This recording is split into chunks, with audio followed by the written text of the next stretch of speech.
తాళిబొట్టు కట్టే ముందర జీలకర్ర బెల్లం చాలా ముఖ్యమైన తంతు అని అంటూ ఉంటారు. అయితే దీని వెనకాల ఉండే సైన్స్ ఏంటమ్మా? జీలకర్ర బెల్లం అది ఎప్పుడైనా దంచినప్పుడు చూసారా, అది ఇలా ముట్టుకుంటే ఎంత జిగురుగా ఉంటుంది. ఒక పదార్థం నుంచి ఇంకొక పదార్థం వేరు చేయలేరు. ఆ జీలకర్ర బెల్లం నుంచి నూరేసిన తర్వాత జీలకర్ర నుంచి బెల్లం కానీ బెల్లం నుంచి జీలకర్ర కానీ వేరు చేయలేరు. ఇప్పుడు బెల్లంతో నువ్వులు కలిపితే అక్కడక్కడక్కడ కనిపిస్తూ ఉంటాయి, కానీ జీలకర్ర అలా కాదు, మొత్తము కలిసిపోయి ఉంటుంది. ఇది ఈ బ్రహ్మస్థానంలో పెట్టడం వల్ల జీలకర్ర బెల్లం కలిపితే ఒక విద్యుత్ శక్తి ఏర్పడుతుంది. ఆ విద్యుత్ శక్తిని ఇక్కడ పెట్టడం వల్ల కొన్ని తరంగాలు ఉత్పత్తి అవుతాయి. ఆ ఉత్పత్తి అయినటువంటి తరంగాలు ఒకరి కంటి చూపులో ఒకరు 6 ఘడియలు చూసుకోవడం వల్ల ఆ తరంగ శక్తి ఒకరి శరీరంలోంచి ఇంకొకరి శరీరంలోకి ట్రావెల్ చేస్తుంది. దానివల్ల ఒకలాంటి బంధం, ఒకలాంటి శక్తి ఏర్పడుతుంది. అందుకే జీలకర్ర సుముహూర్తము అంటే తాళి కాదు, జీలకర్ర బెల్లమే. అంటే ఆ సుముహూర్తంలోనే చూపుల ద్వారా ఒకటవుతారనమాట. ఆ ఒకటైన బంధము జీవిత కాలము ఇలా జీలకర్ర బెల్లంలా కలిసిమెలిసి ఉండాలి అని చెప్పి దానికి ప్రతీకగా జీలకర్ర బెల్లాన్ని పెడతారు. అయితే ఆ టైంలో మాట్లాడొద్దని ఇందాక మీరు అన్నారు, ఒక్కరి కళ్ళలో ఒకరు ఖచ్చితంగా చూసుకోవాలి అని. ఇదైతే ఖచ్చితం అమ్మా, 6 ఘడియల పాటు చూడాలి. ఆ ఘడియ అంటే మీకు అందులో క్యాలిక్యులేట్ చేసుకోండి. 6 ఘడియల పాటు రెప్ప వెయ్యకుండా ఒకరి కంటిలోకి ఒకరు చూడాలి. ఈ సమయంలో తల్లిదండ్రులు కానీ బ్రాహ్మలు కూడా డిస్టర్బ్ చేయరు. బ్రాహ్మలు కానీ ముఖ్యంగా కెమెరామెన్స్ కానీ జీలకర్రగా బెల్లం పెట్టగానే ఇటు చూడండి అని అనకూడదు. మీకు కావాలంటే తర్వాత తీసుకోండి ఫోటోలు. ఆ సమయంలో 6 ఘడియల ప్రాంతము ఇటు తల్లిదండ్రులు అటు తల్లిదండ్రులు అలర్ట్ అయి ఖచ్చితంగా చెప్పండి. 6 ఘడియల పాటు ఒకరి కంటిలో ఒకళ్ళు చూసుకోవడం వల్ల ఆ కంటి ద్వారా ఆకర్షణ శక్తి ఏర్పడుతుంది, ఆ శక్తి ట్రాన్స్ఫర్ అవుతుంది అన్నమాట. అందుకని 6 ఘడియల పాటు చూసుకోవాలి. అండ్ ముహూర్తం గురించి ఇందాక మాట్లాడుకుంటే మీరు ఇందాక కూడా అన్నారు కదా, కొన్ని చోట్ల అంత ఇంపార్టెన్స్ ఇవ్వరు జీలకర్ర బెల్లానికి, కానీ ముఖ్యంగా ముహూర్తం టైం అని అంటే కనుక జీలకర్ర బెల్లందే అంటారు. తాళి కట్టే గడియలు కొంచెం అటు ఇటు అయినా పర్వాలేదు అని అంటూ ఉంటారు.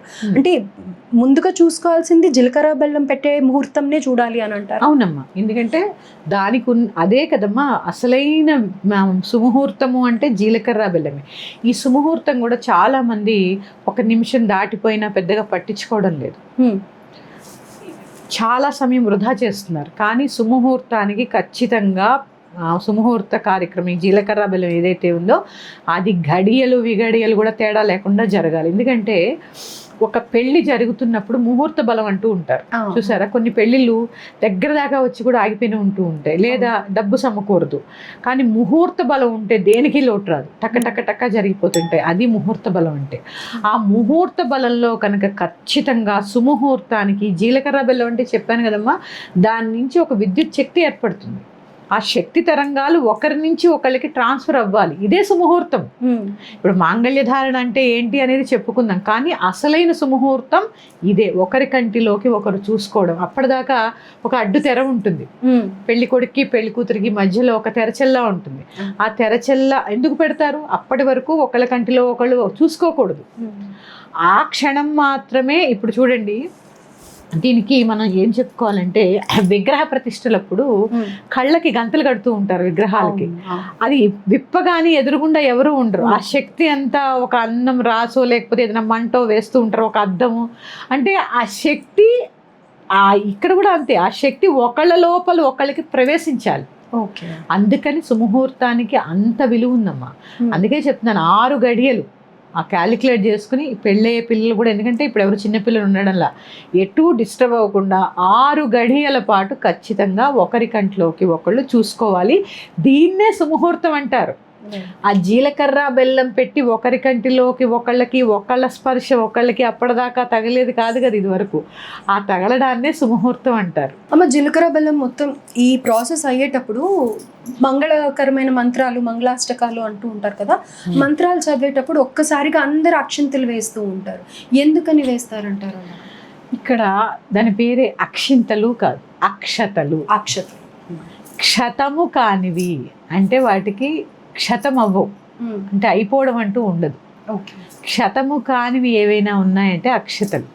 అంటే వీరి జీవితం సుభిక్షంగా ఉండాలి, ఎటువంటి లోటుపాట్లు కూడా ఉండకూడదు. అందుకే ఆ అక్షతలు కలిపేటప్పుడు కూడా చాలా జాగ్రత్తగా కలుపుకోవాలి. విరిగిన బియ్యాన్ని కలపకూడదు. క్షతము కానివి అంటే క్షతం కావు, అవి ఎప్పటికీ ఉండేటివి అని అర్థం.